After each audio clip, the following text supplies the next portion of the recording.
Good morning, everybody, and welcome to this online webinar of the European Parliament on the World Press Freedom Day.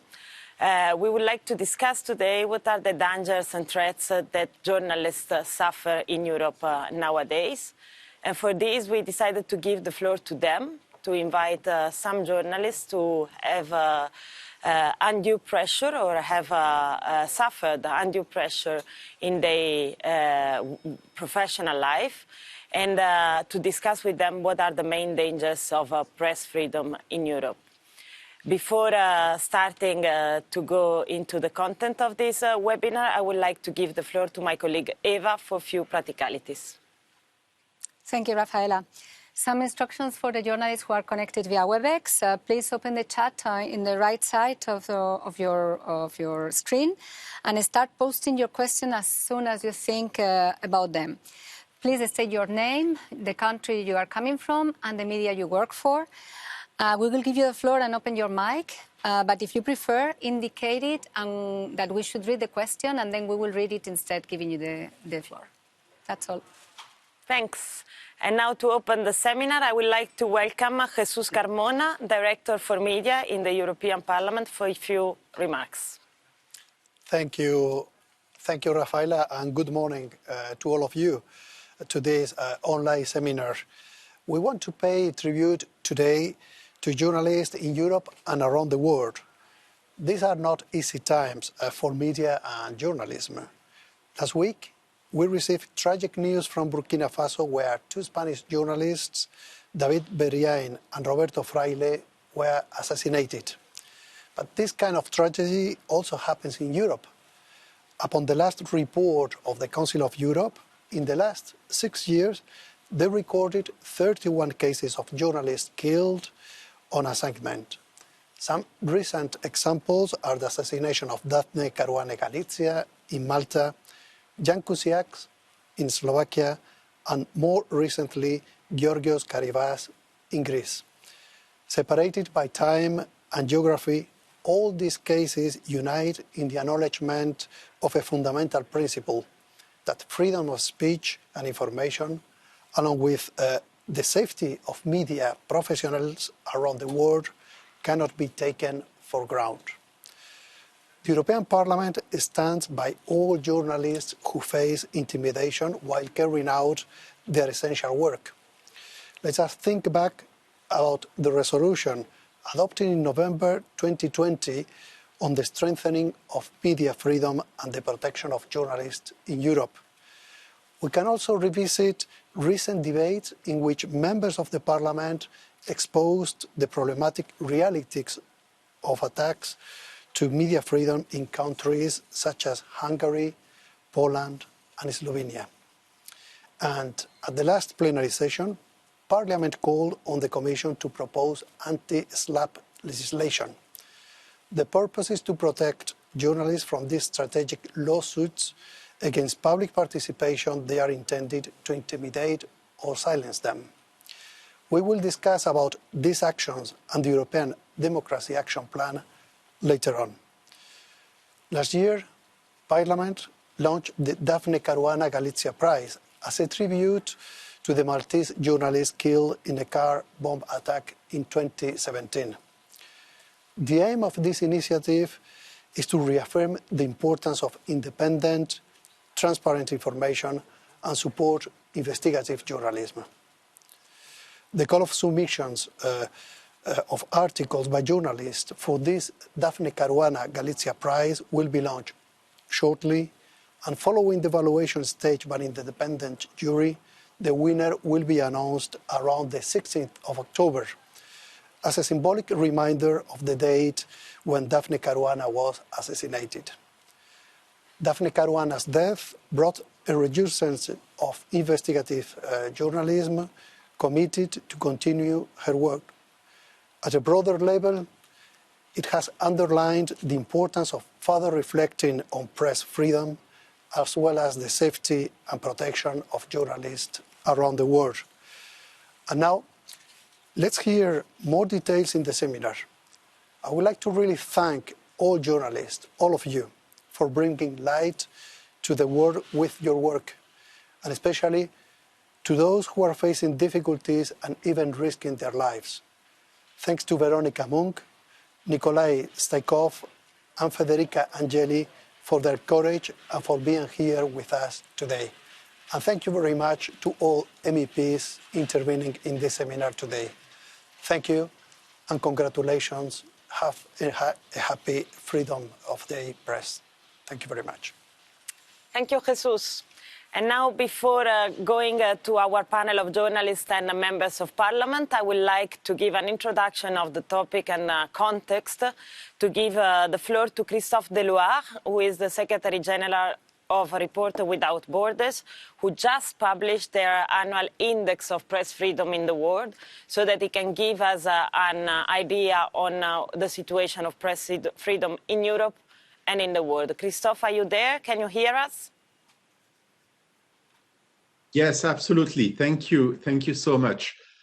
Indeed, Reporters Without Borders recently published its World Press Freedom Index, which evaluates the press freedom situation in 180 countries and territories annually. Our analysis this year is that journalism is totally blocked or seriously impeded in 73% of the countries evaluated all over the world. These countries are classified as having very bad or problematic environments for press freedom and are identified accordingly in black, red, or orange on the World Press Freedom Map. This is a pity, really, this is a pity, as journalism is the best vaccine, clearly, against the virus of disinformation. Europe remains the most favorable continent for press freedom. And it's important to say this. It's important to insist on something which is clearly positive, and the world needs Europe to set an example and also to have a leadership on those questions. And Europe remains a sort of model, even if sometimes, unfortunately, it's eroding. The best ranked countries are Northern European countries, with Norway, Finland, and Sweden being at first, second, and third positions. Nevertheless, many reporters have been physically attacked by members of or supporters of extremist and conspiracy theory groups during protests against coronavirus restrictions, especially in Germany and Italy. In other countries, like Greece or France, reporters have been the victims of police violence and arbitrary arrests that have restricted coverage of law. In countries like reporters have been victims of police violence and arbitrary arrests that have restricted coverage of law enforcement operations during demonstrations. A lack of justice for crimes of violence against journalists can have a chilling effect of journalists. In Slovakia, the trial of those accused of murdering the investigative reporter Jan Kuciak resulted in the acquittal of the businessman accused of ordering his murder. As we have with us today distinguished journalists from Hungary, Italy, and Bulgaria, I will not discuss those situations. Just say that the mechanisms the European Union established to protect fundamental freedoms have yet to loosen Viktor Orban's grip on Hungary's media. Same in Poland, same in Slovenia. All possible mechanisms have to be triggered. I want to thank the European Parliament for the initiatives taken. The Democracy, Rule of Law and Fundamental Rights Monitoring Group carried out fact-finding missions on press freedom, in particular on the assassinations of Daphne Caruana Galizia in Malta and Jan Kuciak in Slovakia. This created significant political pressure on authorities, which allowed progress in the criminal investigations. This type of actions is very important. Thanks also for the resolutions, even on specific cases, which are very important, even on cases abroad. The Parliament's resolution on Algeria, including the case of our correspondent Khaled Khareni, was key to get him released. Let's now have a look at the future. Beyond the Democracy Action Plan, there will possibly be a Media Freedom Act. We will have a lot to recommend, but no need to wait. In November last year, we sent a request to the European Commission. RSF supports the creation at the political level of a rapid alert mechanism for press freedom violations and for the protection of journalists. Such a mechanism would be in line with the recommendations of the United Nations Plan of Action on the Safety of Journalists and the issue on impunity. We also call on the European Union to advocate for the creation of a position of a special representative of the UN Secretary General for the safety of journalists. A position with a political weight, capacity for rapid action and legitimacy necessary to coordinate all UN bodies and bring about a real change. The election of the next UN Secretary General will take place soon. This is an opportunity for Europe to advocate for this and an occasion for Europe to prove its leadership on those issues. Just a few words before I end my introduction remarks about the Digital Services Act and the Digital Markets Act. Sure, they are not about journalism. They are about digital platforms. But this is a unique occasion to set up a system of democratic safeguards for freedom of opinion and expression and for the right to information. As it is currently managed, the digital space endangers journalism and the right to information. There are a lot of good measures in the DSA and DMA drafts, but the Parliament can go further. We have a set of recommendations. I will just mention one. We need a due prominence mechanism for trustworthy news and information. The Journalism Trust Initiative, adopted under the aegis of the European Standardization Committee, will be available in the next few weeks. Due prominence should be part of the DSA. One final word. If the DSA and DMA are weak, it will give floor to governments which want to control news and information to impose their own rules to the digital space. The European Parliament can impose good legislation to prevent bad national legislation. This is my conclusion. Sometimes we hear the argument that it would be better not to regulate the digital space, to not give tools to governments which want to control news and information. That's the contrary. If those directives are weak, it will give them more space to them to regulate badly. And Julie Mazurczak, who heads our office in Brussels, is available to discuss all those aspects with you. Thanks. Thank you, Christophe. Thank you a lot for your insight and your reflections on the future. You mentioned some of the initiatives that Europe is preparing in legislative terms. Eva, there are questions in the chat? Or no, not yet. No?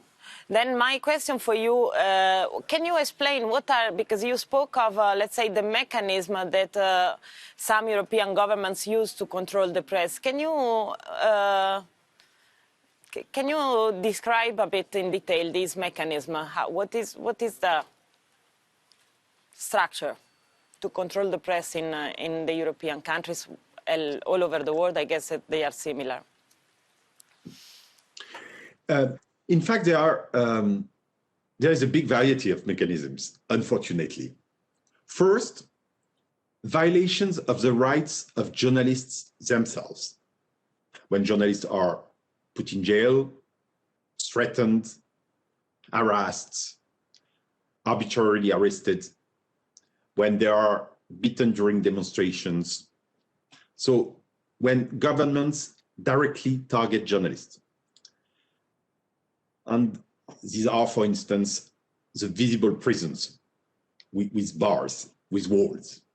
But you also have invisible prisons. When governments use the means of laws, which seem to be soft, but can really endanger the right to information and the exercise of journalism. For instance, laws about fake news. It's not illegitimate to adopt laws about disinformation. But the question is, are the purposes legitimate? Do those laws allow governments to make arbitrary decisions. And too often, that's the case. And there is another aspect, which is when governments use proxies, like in Turkey, for instance, when oligarchs go buying in the media, use those media outlets to develop their influence or to just impose a sort of propaganda. And unfortunately, that's a phenomenon all over the world. And there is also something that we know very well, that when the government or the public owns the media, public media are transformed into state media. That happened in Poland, unfortunately. And on all those aspects, it will be very, very positive if Media Freedom Act can really help create a system of safeguards to defend the social function of journalism, which is to be trusted third parties of societies. Thanks a lot. Eva tells me two things. One, that we have to apologize because the image of our studio in the parliament is flu. So for the participants in the WebEx, sorry if you don't see as well, but hopefully you hear as well. And second, she tells me that there is a remark in the chat. So Eva, can you read it out? It's not a real remark. I think there was a journalist who was trying to write down something, but I'm not give sure. them the floor. So, I will. Do you have the name? Yes, I'm trying. Okay. Okay. You can continue with another question because she's not writing anything. My other question for you, and then maybe we pass to our politicians and journalists. Christophe, what are the factors that have made Europe kind of going down in the ranking this year? What is linked to COVID? I mentioned the demonstrations in Germany and Italy when demonstrators about the sanitary measures that were taken were violent against journalists. Clearly, there is a growing violence against journalists in Europe, which led to even killings. But this growing violence exists, I would say, with or without the pandemic. And what was really worse with the pandemic is that there was a closing of a lot of accesses for journalists to the ground, to hospitals in some countries, and also to the sources. And it existed before the pandemic. And of course, all of us know how much the press, the public relations sector wants to impose a sort of control of news and information, and how difficult it is to resist. But unfortunately, the pandemic gave opportunities to the government who wanted to adopt laws or to take measures to reduce the space for journalism. One of the key objectives at the end of the pandemic will be, or is already, get the accesses open again. Very clear, thank you. Now the question seems to have appeared. Yeah. So maybe we give the floor to the So Alice Plata from Eurofonica Radio, you have the floor now. You hear me? Alice. Yes, Alice. Ti sentiamo. Thank you so much for giving me the word to this. And I have a question about the situation of young journalists who I will represent with the format Eurofonica, the international format of college radio in Europe. In many countries, to be a journalist, you have to be registered in a trade association, which is often not too free and disinterest, and it should be. Can we be free journalists in Europe, and how can we define and respect the freedom and defend our freedom of expression and news if the economic power of companies and platforms is very hardest? How is the way? There is clearly a very intimate link, a very tight link between media sustainability, journalism sustainability, and press freedom. You may know that we launched at Reporters Without Borders an international initiative on information and democracy. We got the signature of a partnership which has now been endorsed by 42 governments all over the world, and around 20 of them are European governments. And we launched a working group on the sustainability of journalism, which is connected again with press freedom, and will issue very concrete recommendations in the next few weeks. So we do believe that time has come for a clear commitment from governments regarding the sustainability of media, without having governments being able to impose discretionary decisions. And what is very important in the support of the sustainability of the media, is it through advertising, is it through public advertising, through public subsidies, through tax advantages, is that it's not discretionary and that it really supports journalism. And in an era of explosion of communication, what we clearly need is to be able to distinguish journalism from rumors, propaganda, etc. And we have to recreate the capacity to distinguish, because if we do not distinguish, there will be no support for the media. And this is why we launched the Journalism Trust Initiative, again, under the aegis of the European Standardization Committee, with more than 100 entities participating in it. It will be available, open for service in the next few weeks. We got the standard adopted in 2019, in December, and now we have created a way to really implement it, and so that really digital platforms, advertisers, governance bodies, regulation bodies can incentivize journalism which is worthy of this name. Thank you, Christophe, for touching such an important point too. And I would like now to close this discussion with you and welcome our members and our journalists for the Q&A session with them. So, as you might have noticed in the program this time, in order to really give a voice to the journalists that have experienced threats or pressure in their career, and also to witness our support to them and to pay tribute to the work, we have proposed to our members of parliament to inverse the roles.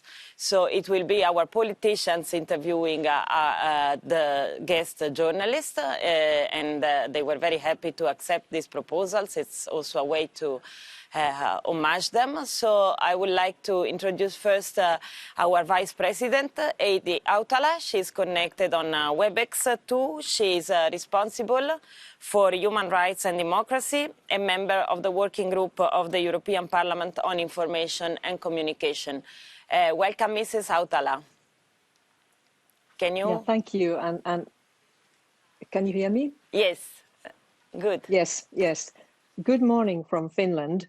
I had a special pleasure this morning to open my daily newspaper in the digital format, Helsingin Sanomat, the biggest Scandinavian daily. And what did I read? An article by our interviewee, editor-in-chief of Telex of Hungary, Veronika Munk. And so the story is so encouraging and impressive that I think it really deserves a lot of attention. So 80 journalists left Index newspaper because the editor-in-chief was dismissed. And these 80 people established a new media, which was not under repressive measures by Orban's government, and who did not subordinate to the ownership of an oligarch or an influential person close to Orban. So, Veronica Munk, it's a great honor to have you here on this busy Press Freedom Day. And please, how is it possible that you can operate an independent, important news media, which has 700,000 readers regularly, in a country like Hungary, who is known for very strict restrictions of press freedom? Thank you very much. I also would like to welcome everybody in the event, and thanks for the opportunity to talk about telex, which, yes, our life, my team's life in the last 7 months, almost 7 months. Yes, as you mentioned, our mass resignation had a profound impact on both Hungary and on the international scene. Thousands of people joined a mass demonstration to pledge their solidarity with us and support Hungarian freedom of press last summer, when we all quit after our independent journalistic operation was no longer guaranteed at Index due to the increasing influence of government-linked businessmen in Index's leadership and ownership. And you asked about the situation, that how easy is it to be an independent journalist in Hungary? It's not an easy job. It is being difficult. Our largest problem is access to information. In Hungary, journalists are not imprisoned or being murdered, but it is extremely difficult to obtain information. The Hungarian state and the government try to make our work difficult, sometimes impossible in various ways. For example, they do not answer our questions. Critical journalists are often not allowed into press events, and it can happen that a journalist is even cordoned off from ministers if he or she wants to ask a question. That is what happened. One of my colleagues, Tamás Fabian, wanted to ask government politicians about József Szájer's case, who was one of the top members of Fidesz party and also a member of European Parliament, and who resigned after he was caught attending what the Belgian media described as a gay sex party in Brussels. So it's not really easy, but we try to do our best. As you mentioned, we have around 700,000 readers per day. So it's obvious that the Hungarian audience need fact-based, impartial, independent journalism. That's what we try to do. Two very important things I can note. One is that the freedom of expression has to do for you with the independence of financing. And by the way, this morning I found your account number in Helsingin Sanomat. So I was able to send you a small donation. It's a symbolic one, but I did it in Hungarian, which is not my one of my languages. So I hope it will be reached. So crowdfunding has been essential to you. And I understood that in 1 month, you were able to collect €1 million, which shows that there's a real need and wish to and aspiration to have an independent media outlet. And you have very well described the difficulties. So crowdfunding, and secondly, because obviously the fate of your former media outlet Index had to do with change of ownership, that Prime Minister Orban sent his loyal follower Miklos Vasili to take over Index, which led to the unfortunate situation that you lost your freedom of press. So would you want to say something about the issue of ownership and funding as guarantees to press freedom? Yes, that's correct what you said. And the high level of public support was also reflected in the amount of donation. Up to this point, more than 44,000 people have ever donated to telex. And anybody can do that who would like to support freedom of press in Hungary. We have donate.telex.hu. It's an easy URL to listen to and to check, and a very small amount of donation is important for us because our operation is based almost completely on crowdfunding. And so that's an important subject of our independence, that that we do not have any oligarchs behind us. We don't need to we don't need to differentiate our content because of our owners, because the owners are the journalists and editors themselves. I mean, not now. Now we are in the first phase of our economic situation, but we will change the ownership to the whole editorial staff will be the owner of the company. And I think it can be an example to other media outlets as well. And I think nowadays, especially in Hungary, but I think in other countries in the European Union, a lot depends on the audience. If they realize the real importance of the free press in a democracy, in any democracy, and if they are willing to contribute financially for independent media outlets, then they can consume fact-based critical information, critical journalism. In case of Hungary, if they do not do that, then only pro-government narratives will be available for them as an audience. As a backdrop, I'd like to raise another example, which is very topical, and that is the originally Russian media outlet Medusa, which has now been labeled as foreign agents by Russia, but since some time already, they have their headquarters in Latvia, outside a kind of an exile headquarters. So your situation is not as desperate as that you would have to be working from exile. So is there any sense in comparing or giving some assessment of similarities, differences in oppression of media freedom in Hungary versus Russia? Well, I mean, the situation is not that bad, but according to the World Press Freedom Index, this comparative international indicator that was developed by Reporters Without Borders, Hungary, after 15 years of continuous decline, is now ranked 92nd compared to 2006, when it was ranked 10th. So you can understand simply from this index that free press in Hungary is in a very bad shape, and the number of independent outlets keeping a check of power has been in a sharp decline for the past 10 years.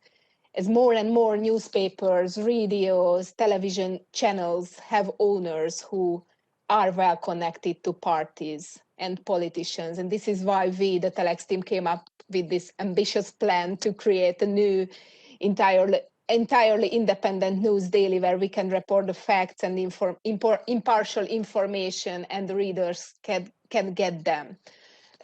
But as I mentioned before, physical threats, physical difficulties like imprisonment is not the case in Hungary, but there are many different varieties how the power can silence independent voices. And one possibility is if they do not answer the questions, or they do not let the journalists do their simple job to ask questions. I can give you one example.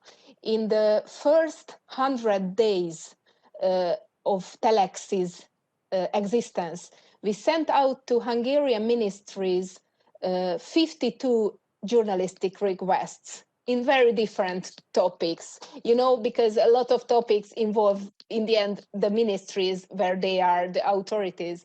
And we only got answers in 9 occasions, 9 out of 52. So simply do not answer to our questions. And another example, during the pandemic, where information is much more extremely important to people, even when anti-vaccination, even in a country like Hungary, where the anti-vaccination narrative is quite strong. So we are really keen to inform people about what's happening in our health system, what's happening in the vaccination process. And in Hungary, health professionals are simply not allowed to talk to journalists. Not hospital directors, nurses, doctors. It's not allowed to them. The ministries need to give them a permission to give on the record interviews. So it is difficult to access information, as I said.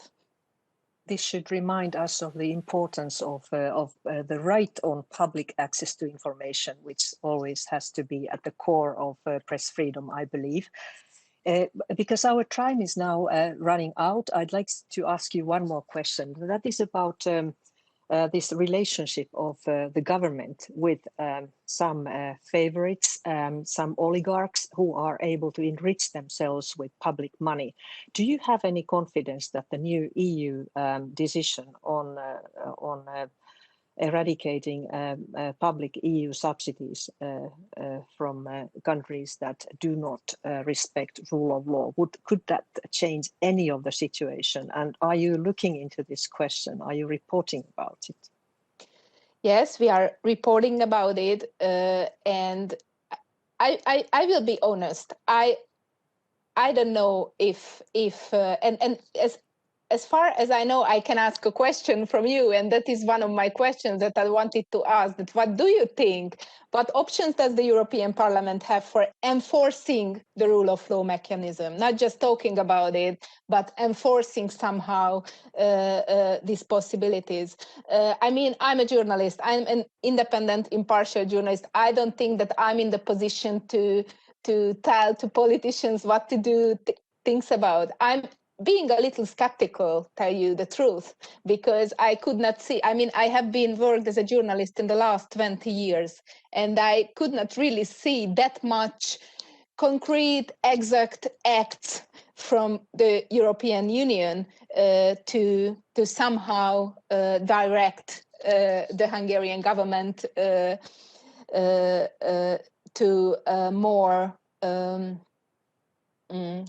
I'd like to express myself correctly in a right direction. So I just give you back the same questions. What options does the European Parliament have for enforcing the rule of law mechanism? Thank you for this interview, Veronica Monk, and all the best. I think our next colleague, MEP, is a specialist. Okay. Yes. You want to? Sorry, just to understand. Do you want to give the answer to Mrs. Monk? No. I was please. I just wanted to say that I see that the very opportune answer will be given our next interviewer, my colleague Sophie Netveld, who is a specialist in this question. So thank you, and so I will pass on the word to my other colleagues. Thank you. Mrs. Hautala, thanks a lot, Vice President, for being with us. Before giving the floor to Mrs. In 't Veld, my colleagues have informed me that in relation to crowdfunding and financing of independent media, the Slovenian Association of Journalists has launched today fund crowding for the STA, for the Slovenian press agency, for its survival. So I think it's a good occasion today to remind all the people listening that if you want to help STA, there is a crowdfunding going on now, and it is important. Thank you again, Mrs. Hautala. So, Mrs. In 't Veld, the ball is yours for the answer to Veronica on the rule of law mechanism. Yes, thank you very much, and good morning, everybody, for this very appropriate, opportune event. I would actually, because I had some questions, but I'll start with the question that connects to the previous topic, and that is indeed what can the European Union do? And my question was going to be the following. I fully agree with Veronica Monk when she says we've seen very little concrete action. There's been a lot of talk. There have been some measures, some infringement procedures by the European Commission, but autocrats like Mr. Orban don't seem to be terribly impressed, and they just continue their attacks on the free media and media pluralism in particular. And the point is, we do have an instrument. It's called rule of law conditionality in the budget. And it's very simple. If a government doesn't comply with the rule of law standards of the European Union, they will not get funding anymore. And I think that is where you can hit the autocrats in their wallets. Now, the European Commission has so far refused, or let's be gentle on the Monday morning, failed to apply that principle. The European Parliament has set an ultimatum of the 1st of June, saying if by the 1st of June the European Commission doesn't fully apply this conditionality regulation, we will take the Commission to court.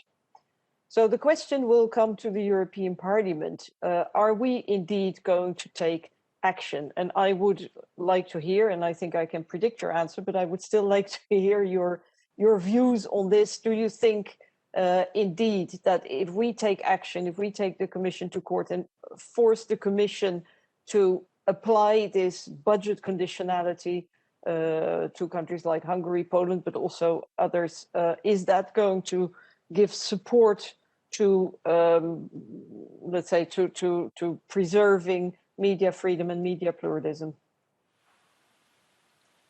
Veronica. Can you hear me now? Yes. Can you hear me? Yes, Veronica. Okay. Yes. I'd like to thank Heidi for the interview and her colleague answering my question. Thank you so much.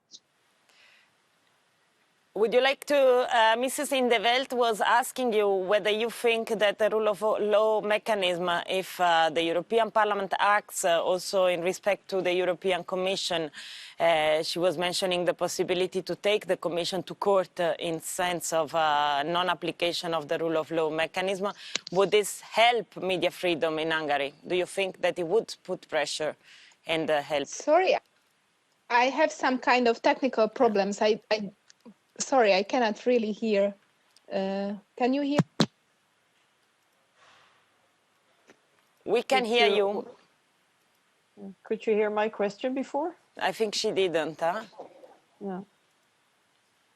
Veronica, can you hear us? Now I can hear you, yes. Sorry, but I could not hear the previous part. Really sorry. Mrs. Indeveld, you want to reformulate? Yes, I'll do it very, very briefly. Sorry. You know, can you hear me now? Yes. Okay, good.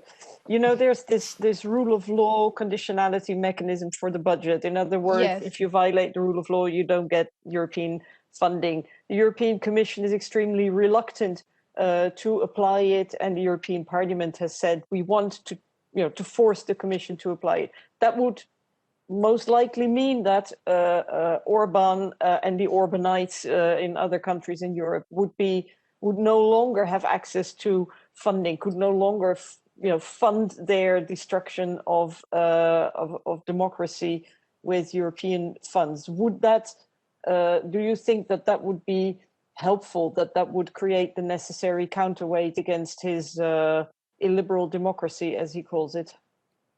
I think I agree that everything about the money. So this is the right direction to find a way to solve this problem. But since in Hungary everything is legal, this is a democracy where everything seems to be legal. I mean, everything is legal and everything seems to be all right on the language of the law. So as I explained our difficulties during our everyday work as critical journalists, I'm not sure that the money cutting will change that, but I really hope that it can turn the things in a better direction in terms of the situation of media pluralism and freedom of press in Hungary. So thank you very much for your answer. Okay. Well, I don't think everything is legal, because the European Court of Justice has already struck down a number of laws, and I think that the Article 7 procedure demonstrates that they are violating the treaties. So that's even worse than breaking one law. But another question, there's a problem with transparency on media ownership. You've already mentioned the oligarchs and probable concentrations of media ownership, and possibly even let's say, political ownership. Do you think that more European legislation on transparency in particular, and maybe a ban on certain media concentrations, would be useful? Definitely, yes. There is this large foundation, like a trust called KESMA, which is a government-related media holding that contains hundreds of media outlets, radio stations, TV channels, newspapers, online newspapers, written press, and basically this is the organization of centralized communication by the government, by politics. I mean, legally it's not connected directly to the government, but it's obvious that this is the media holding of the government. So yes, I think transparency would be one of the main values that, if that can be enforced in the Hungarian media sphere, it would put the situation in a better phase. Okay, Thank you a lot. last question? Do you want to ask it to Veronica still? Yes, or any of the other panelists, if I still can. I don't know if I'm entitled to a you question. You can. But the idea is that maybe we, because we have a public question from one journalist in the panel, in the chat. So before Veronica leaves us, we ask the last question from the participants. And then, Mrs. Indevelt, we get back to you, and you can ask your other question to Nikolai, which is our Bulgarian journalist who is waiting for his part. Eva. Okay, we have Julius Budaj. Julius, can you go from Slovakia? Can you go ahead with your question? Yes, can you hear me? Yes. Yes, so I wrote it also to the chat, so I was not sure if I can read it, but my question is about original media in your countries. Maybe it is not a question only for one person, but for more panelists, because I think that in each country it can be different. And the question is, who supports your regional media financially? How do you ensure their independence? Because we in Slovakia have a problem that regional media are not interesting enough for advertisers, so they do not survive on their own. On the other hand, when they are supported by cities, there is a tendency not to be quite critical of regional politicians, if you know what I mean. Okay, maybe we let Veronica answer this one, and then we pass to Nikolai. All right, thank you so much. The situation in Hungary is quite the same. Local news outlets outside of the capital is attached to the mayors, to the cities, so that's how they somehow express the narratives of the political scene. And as I mentioned before, KESMA, this large governmental media holding that exists in Hungary, almost every local newspaper in Hungary belong to KESMA. So basically, it's totally politically controlled. And there are so basically, if we talk about media pluralism in Hungary and the remained free press or independent outlets, they mostly concentrated to the online sphere. so everybody who is living outside the capital, Budapest, and try to consume non-governmental information. And for instance, they do not have internet because they are elderly people or living in villages in poverty. They will not have the possibility to consume any other news than that the pro-government media publishes. So the funding is coming basically from the government, not directly, but through this large media holding called Kesma. Thank you, Veronica. And I propose that if you can, you stay with us so that we can continue the debate. But now we switch the floor to our next guest, who is Nikolai Staikov. Hello, Nikolai. I see you on the screen. Maybe you can see if you can speak. Nikolai is a Bulgarian investigative journalist, specialized in economic analysis and investigation and business rankings. And in the last year, we can say he has been suffering personal threats and also a police attack after covering last year's protest in Bulgaria. As other colleagues. So, Nikolai, very welcome to this discussion. And as we already gave the floor to Mrs. Sophie in 't Veld, she's a liberal Dutch member from the Renew group in the European Parliament. And maybe she will continue with her questions to you, Nikolai. Good morning, everyone. Waiting for the questions, Mrs. in 't Veld. Good morning. Yeah, I was a bit confused with the proceedings, but good morning. Well, then I have two questions actually, very quickly. First of all, I read your story, and okay, Bulgaria is very low on the press freedom ranking, and despite the fact that we've started to look into the situation, it hasn't improved. It's actually dropped one more place, which is bad news. In Bulgaria, there's also been a murder of a journalist, although it was never clear that that had anything to do with let's say political issues or corruption. Still, it was very shocking.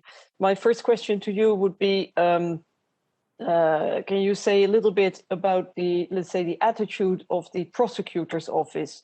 The prosecutor's office, which itself is under criticism and has been for a long time by the Council of Europe and the court in Strasbourg. And I would like to hear a little bit more about their role. And the second question, but that's basically to everybody, is what bugs me a lot is that there are, of course, there also, we're talking about freedom of the media, and at the same time, there seems to be a kind of division between, let's say, mainstream media and very right-wing media, who themselves are actually attacking media freedom. They are the voice of authoritarianism, and it strikes me that, for example, in my country, that mainstream media feels somehow that they have an obligation to make all voices heard, and they even invite to talk shows, you know, far-right politicians, fascists, what have you, and they're actually giving a podium to people who are at the same time attacking the media. It's like the mini Trumps and the mini Orbans and the mini Kaczynskis and what have you. Are there in the journalist community any discussions about this? Yeah. Should I start with the first question? Yes, go ahead. Can you hear me? We can. Can you hear me? There is a little bit of slowdown. Can you hear me? Yeah, it's fine, Thank Nikolai. you. Go ahead. Thank you. A very important question on the role of the prosecution. Actually, the prosecution itself has been subject to many journalist investigations, including mine, including those of my organization, the Anti-Corruption Fund, which is an NGO. It's not a media. It's a NGO where investigative journalists and legal experts, including former prosecutors, and P&O experts. They work together, bringing synergy in the point of view and producing investigations that have much higher level of trustworthiness to the public. And actually, my case that you mentioned a few minutes earlier, the threats that I received were actually connected to an investigations related directly to the specialized prosecution, which is the prosecution department responsible for the high-level corruption and organized crime. And after sending questions to a former high-level magistrate, I started receiving threatening codes about funeral services, clearly organized every half an hour for about 24 hours. There would be a phone call. There was vandalism to my house and my parents' house with a very clear sign that we know where you live, where your kids are every weekend. And the response of the prosecution was zero, despite my police signal related to the case was sent to the regional prosecution. Only after the reaction of the international journalist organizations like Reporters Without Borders, International Media Institute, International Press Institute, and so on, they assigned police surveillance that continued for a few months to my home and my office. But at the same time, it was never investigated who these people are. They were not even questioned. They were not even called to the police. Even the owners of the phone numbers were not questioned or even interrogated. So the paradoxical situation is that one prosecutor assigns police surveillance and assigns a police car and patrol because there is a threat, and the other prosecutor says there is no threat, we close this investigation, which is a clear sign, together with the main question that the subject of the investigation itself and the alleged corruption in the specialized prosecution, it was also never investigated. There is a still ongoing investigation in the prosecution. So prosecutors are still investigating their colleagues from the specialized prosecution, whether they have done something illegal or not. It's beyond every possible deadline, and it's been almost a year now, and there is a zero question, zero answer from the prosecution. What have they done? And this is only possible in a situation where the prosecution is in a situation of a serious, deep media comfort. There is a majority of Bulgarian media who are actually friendly to the prosecution. They are the same as the pro-government media, of course, and they would never ask negative or any question to the prosecutor, to the prosecutor general, or to any prosecutor, and they would just repeat and repost every press release of the prosecution like it is, regardless of the many logical questions that may come out of it. So if I can end the answer of this question, unfortunately, and not only my impression that investigative journalists and prosecutions are not on the same side of the barricade against corruption and organized crime. And this is only the most recent example how it works in practice. Thank you, Nikolai. Do you want to continue with the second point that was raised by Mrs. in the Welt?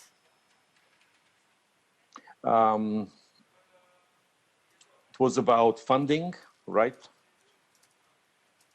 No, Sorry? actually more the fact that also mainstream media, if I look at my own country, sorry. but in a way you Absolutely. partly already responded, because you said they're also in Bulgaria, for example, media which are not critical of the government. So they are indirectly, even if they are media, they are not contributing to media pluralism and media freedom. There's a very strange paradox there.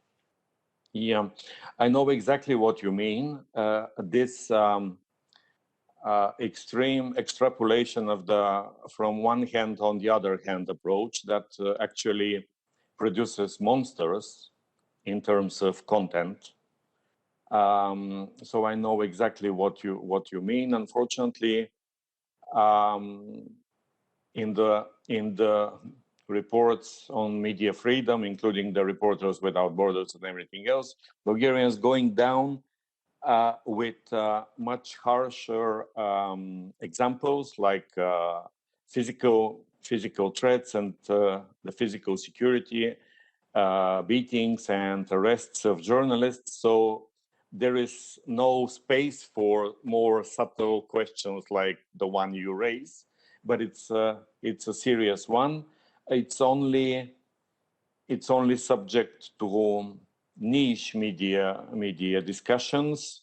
Bulgaria has no big trade association or association of journalists.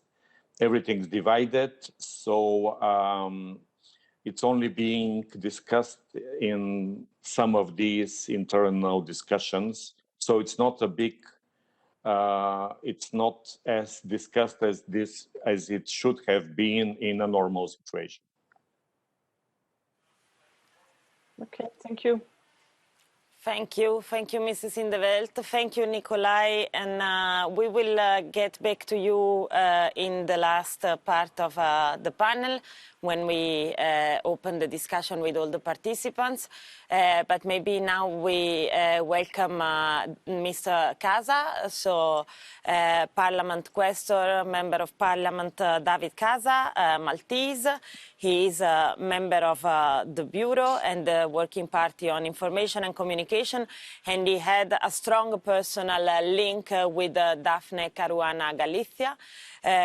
This makes him one of the most active fighters on keeping Daphne's memory alive and the truth about her murder revealed in Malta.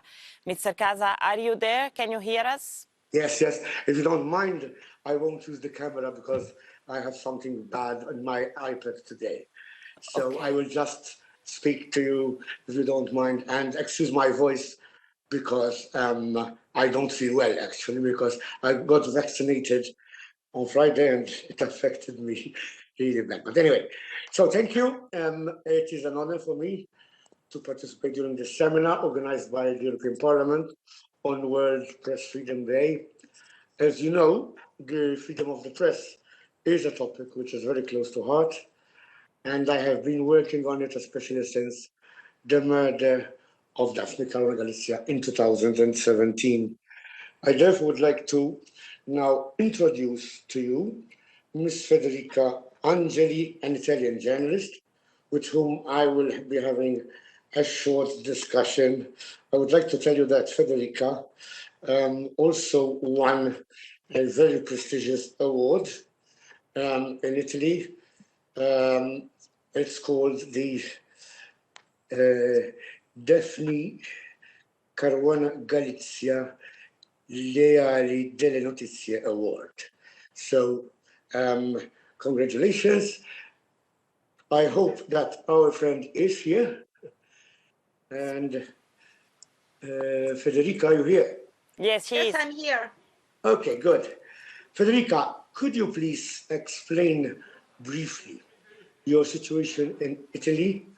How do you feel, first of all? And I know that you have a very difficult situation there. I know how it feels because since I started campaigning on various things connected to Daphne's death, I too am threatened. Hate speech every day on the government's papers. Today, included Robert and myself, are continuously threatened. So I didn't know how difficult the situation must be for you. So please tell us about the situation. Okay, good morning, everyone. I've lived under escort, under protection from 8 years so far. It is 24/7. It happened because I reported the Roman Mafia when nobody else called it like this. I started an investigative report for the newspaper I work for, and I did not imagine it could end up like this. I still feel afraid because in my condition, the fear never goes away. But I'm sure I made the right choice. Living under escort, under protection is complicated because I live with 2 armed people next to me every day. You can imagine how hard is it to work undercover as I used to do being an investigative reporter. How can you get info, for instance, on the Ostia organized crime or on the arms trafficking in the Eastern Europe or on the illegal dog fighting if you need armed people with you wherever you go? You can't. So I was penalized in my professional life as well as in the personal one.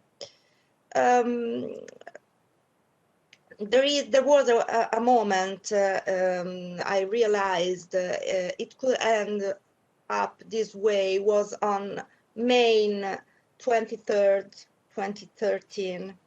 After 2-year undercover work, I decided to interview with a video camera a Spada clan's member, asking for how he bribed an official in order to get a bathhouse license for the most beautiful beach in Ostia, which is Rome's closest seaside area. We can call it the Rome's beach town, and I live in Ostia. It threatened me using words like, I will kill you. And then it took me with another person into a separated room. He kept me there for several minutes, telling me I had to give him the video I recorded to destroy it. Otherwise, it would have hurt my kids. I have 3 children. I understood things were getting bad also because he said something that really shocked me. He said, you'll never win over us because we have on our side politicians, officials, judges. He said it was really inconvenient to write against him because it would have meant having an entire world against.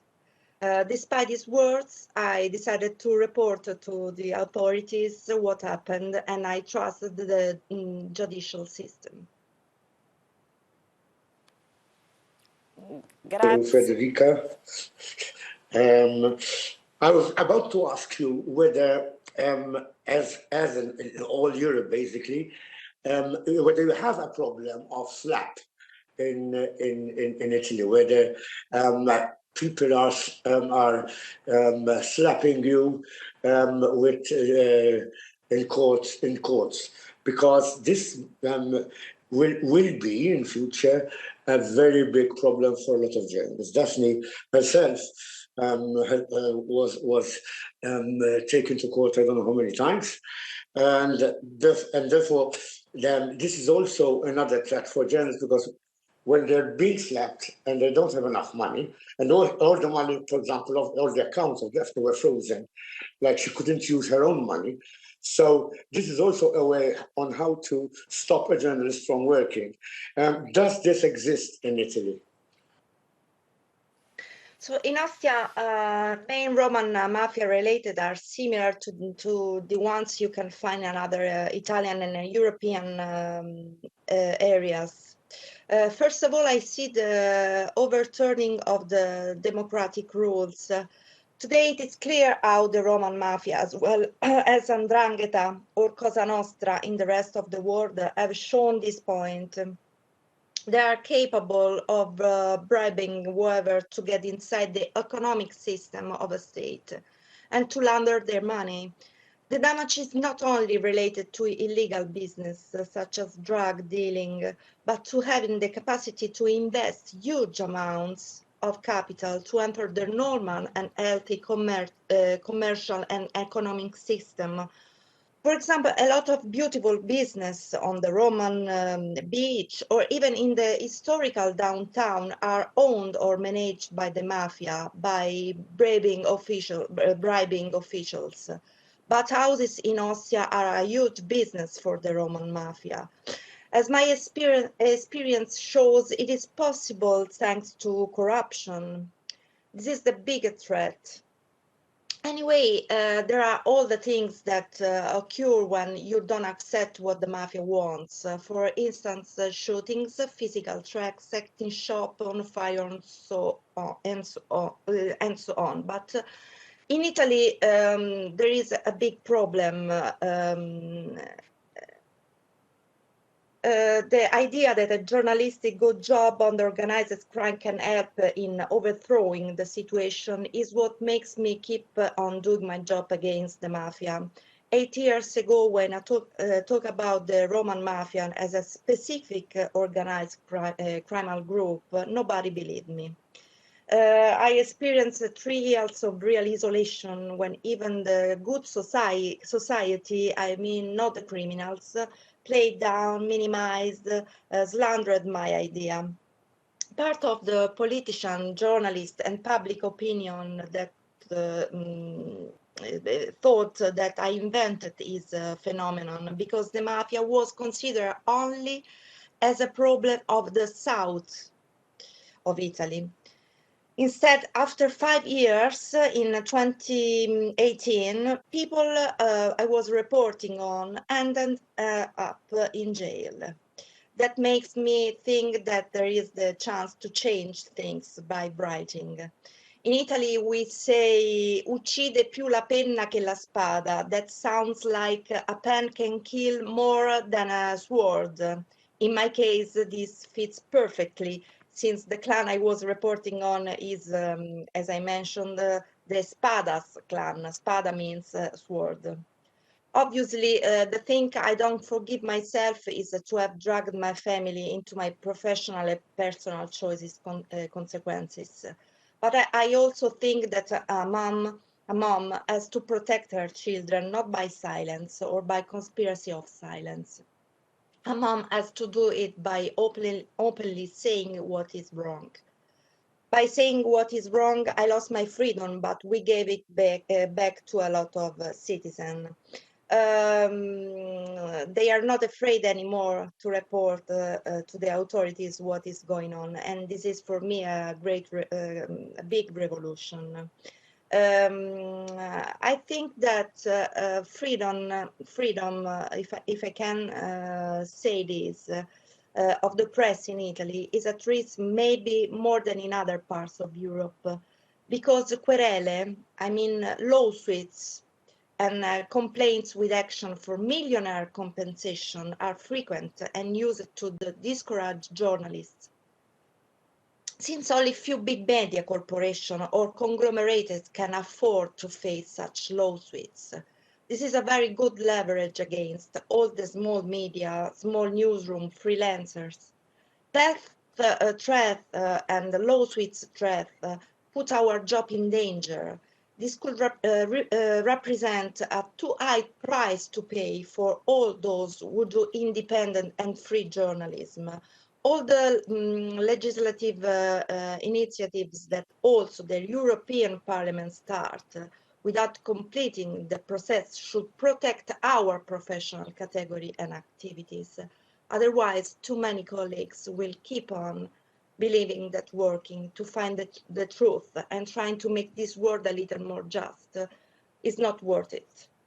I keep on doing my job because I really believe in it, but I completely understand that other colleagues might feel frustrated on lose their faith. So can you help us to face this problem? What are the concrete initiatives the members of the Parliament, the European Parliament, intend to carry out in order to protect the European journalists? Thank you very much. Yes, I have to tell you that we've been asking the Commission for an anti-SLAPP directive for a long time now. And I am informed, because we had a meeting with Vice President Jourova.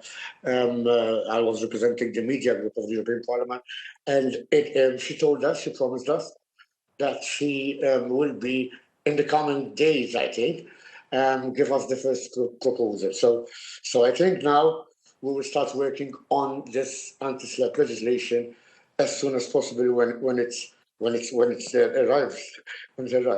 Another thing is that I wanted to ask. Yeah. Can you please explain SLAPP? What does it stand for, so that everybody can understand clearly? Yeah, it is a very complicated jurisdiction matter. For example, in 2017, in Malta, launched an attack on local media houses, on all of them. The bank threatened a multi-million lawsuit and demanded the removal of articles exposing the bank as a money laundering operation, of course. The stories were true, but the cost of fighting the expensive lawsuits forced, of course, all media houses to comply, and then they removed the articles, because our media houses in Malta are all small media houses. They barely have enough money to print their newspapers, and so it was really impossible for them to continue exposing this bank, because the amount of money that they would have to pay if they lose the case is extraordinary. And so this is one example.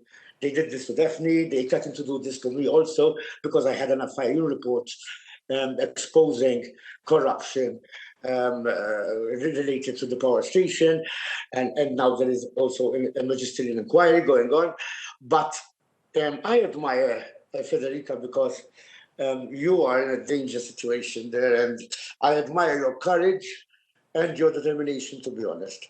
And I wish I have the same determination that you have, because you have been threatened. I wanted to ask you whether you're still under police protection, and please don't give up, and we learned a lot from you today. And we will always do whatever we can as parliamentarians to defend the journalists, of course. And I wanted to say also that we have also asked for a fund so that we can help journalists with this fund. And I think this would be a very good idea. But don't give up. You're great. Thank you. Thank you, Mr. Casa. Is there any other MEP who would like to answer Federica on what the European Parliament can do to protect journalism freedom? Sophie? Yeah, Mrs. in 't Veld? Okay. Yeah, no, well, it's there's a lot we can do, and at the same time, it's not all, let's say, direct and concrete. And first of all, I would like to echo what David Casa said. Immense, immeasurable admiration and appreciation for what journalists like yourself and also Mr. Nicolai are doing. We have seen in recent years that there is a very real price to pay for courageous journalists, and yet it is the cornerstone of democracy. It is so necessary for the fight against corruption. And here comes the problem. I think there are a lot of measures that the European Union can take, but we see that the European Commission in particular, because very often we speak of the European Union lumping in all institutions as if they all have a shared agenda. That's not true. We can see that the European Commission, in particular the current European Commission, has this feeling that it's serving the member state governments, and therefore we can pass lots of European legislation, but when it comes to actually going against member state governments or sanctioning member state governments, then the European Commission is reluctant, and that's a big handicap, because of course, the Commission is always arguing, yes, but national governments are responsible for the fight against corruption, for protection of journalists, etc., etc. But we see examples where that's not the case. you know, no need to mention the names. We all know what we're talking about. And then I believe in those cases, the European Union should have the power to intervene, even if it's not being invited by the member state governments. So we should have autonomous powers, for example, powers to Europol to investigate, for example, allegations of corruption. Now we have the EPO, the European Public Prosecutor's Office, which will start its work on the 1st of June. And Laura Kövesi, who is the head of EPO, is really a very courageous woman, so that will help. But that's the kind of things that we have to be able to do. I also mentioned earlier the power to cut off certain governments from European funding. But we need to put more pressure on the European Commission to actually use the tools that we have, even when that means going against a national government. Because they cannot be living in a space of impunity just because the European Commission is so reluctant to go against the government. Can I ask one more question now that I have the floor? I'm asking the host. Of course, Mrs. In 't Veld. Only thing is, Federica has a problem of connection, so not to her. Oh. No, it's a general question. I was triggered by something that David Casa said about, and that was said also earlier by Veronica Monk and so on. There is an issue with certain countries which are just a very small language area, if you want. So that it's a very small market, in particular when it's regions within those countries. And I was just wondering, as we see big media owners, moguls, owning media, you know, across Europe and across the world, even we see these initiatives like Telex, for example, independent journalists. I think in Italy we had Il Fatto Quotidiano. There are other initiatives as well. Isn't it possible somehow to reach out to each other across Europe and to have, you know, if you grow bigger, then you can also serve the smaller language communities better. Is there any thoughts going in that direction? I don't know, Nicolai. Yeah, Veronica. Yeah, I just have a short comment on that. Yes, I agree. Solidarity and workshop-like community-based effort would be really useful among European independent journalists. And there are some initiatives in the background, formals and informals as well. But the problem is that in our everyday job, we have so many difficulties that we have very less effort to find the time to fight for the larger cause, if you know what I mean. I mean, I passionately believe in this whole thing, what I do in the importance of freedom of press. But if your life is basically a constant struggle to find money to operate your independent outlet in a small country where, for instance, the advertisement market is also affected by politics, like everything in Hungary, and the large advertisers, basically they are afraid to spend money on critical independent journalists, then this, I mean, in your priorities, it's going in a not the last position, but first you need to find money to pay your colleagues and to operate the independent journalistic project, and then you can go in a larger regional level. Nicolai, you want to add anything on this, or was I cut off, or Veronica? Thank you. Thank you. Very quick.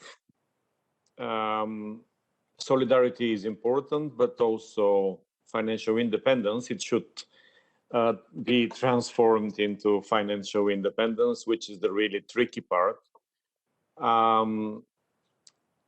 What I mean, especially like Mrs. Interfeld said, in the smaller markets, it's extremely important. What can we do? It's difficult, and in smaller countries, your small independent media is extremely dependent on the social networks. What is unfair is that first, you cannot even use the fundraising tools available to other countries. Like if you have a UK NGO or Netherlands NGO, you can use the fundraiser tool, but it's not available in the smaller countries. This is just an example how social networks should be used either voluntarily or not to adjust this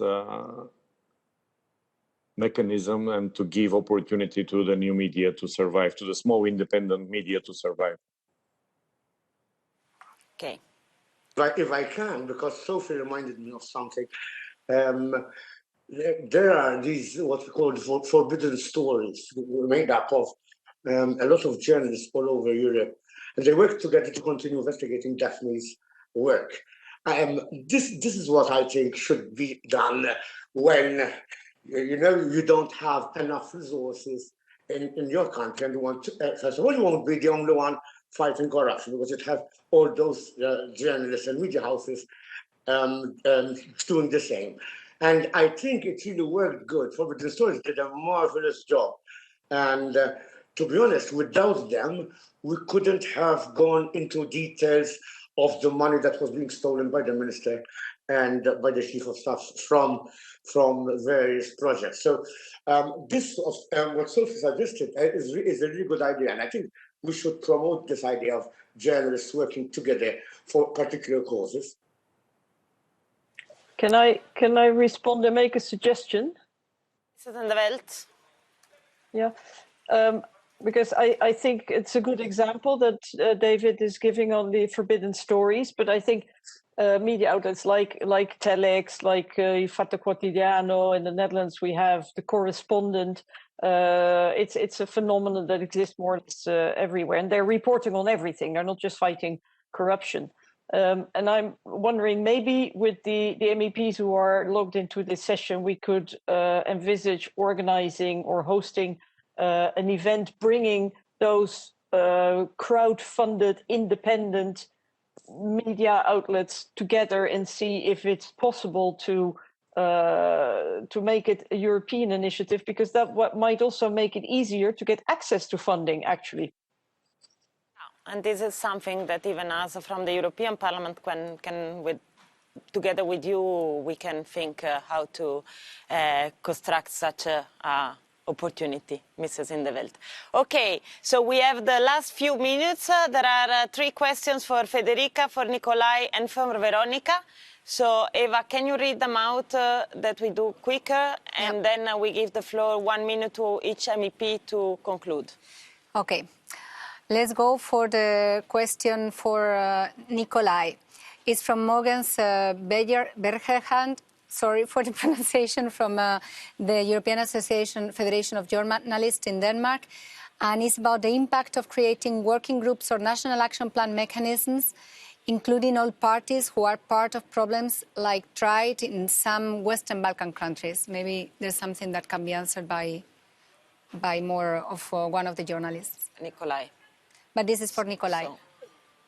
Yeah, it sounds like a very good idea, but we have not tried this. And one of the complications in our situation, like I mentioned earlier, is the lack of strong trade association to defend journalists' rights and values. So creating this kind of solution is good idea that it has never been tried. I'm afraid it can be very easily imitated or faked, to be honest. So I think we shouldn't stress on innovative solutions, but stress on how to make institutions more responsible and better working. And this should be the long-term sustainable solution instead of extraordinary innovations and good-sounding solutions. Thank you. Maybe something can come up after this meeting between the participants. Who knows? Eva, for Federica and Veronica? Yes, and it seems that it's now time to ask questions about the possible solutions. So we have a question from Vive Temersen from the Denmark online media Deo, and he is asking to Veronica. And he asks, if you are not certain that rule of conditionality will help in Hungary, what then? What would you like the EU or other EU member states do? And he asked also a question about the LGTB. Do you think that this kind of EP resolution on LGTB safety zones or other draft law legislation that Danish or Dutch parliament are doing could backfire and think in Hungary that is kind of interfering in the Hungarian affairs? I didn't really get the second question, but I answered the first, okay? Yes, so, yeah, I do not think that it's impossible that there will be consequences of when the EU enforce the rule of law mechanism. I just said that I'm being a little skeptical. But I do think that if the EU somehow can allow possibilities to apply for grants for independent, critical journalistic projects, that can be a solution to make the Hungarian media sphere more plural, and it would create new projects, and it would make the already existent media projects, critical independent media projects' life easier. So again, I think money is the solution. Thank you, Veronica. And we certainly will publish a grants call in the coming months for independent journalists. So stay tuned. It is in our program also to support media in this sense. Last question to Federica. Yes, we have a question for Federica from Alice Plata. The information system in Italy declares itself free and democratic, as in many European countries. Do you think this is true? Or are there infiltrations of corruption and organized crime rooted in this system? And Julius was asking also if you thought that there was any anti-campaign against your person. So two questions. One about, is the information system free and democratic in Italy or infiltrated as well? And do you feel a personal campaign against your person? Okay, no, the journalism in Italy is not really free because the politicians today have the power to stop articles with the things I said in this contest. The second answer, yes, I have some politicians that talk about me with really heavy words, but in this moment I'm not really a journalist. So I'm really a journalist in my heart, but I'm working with a measure of Rome. And I really see the situation in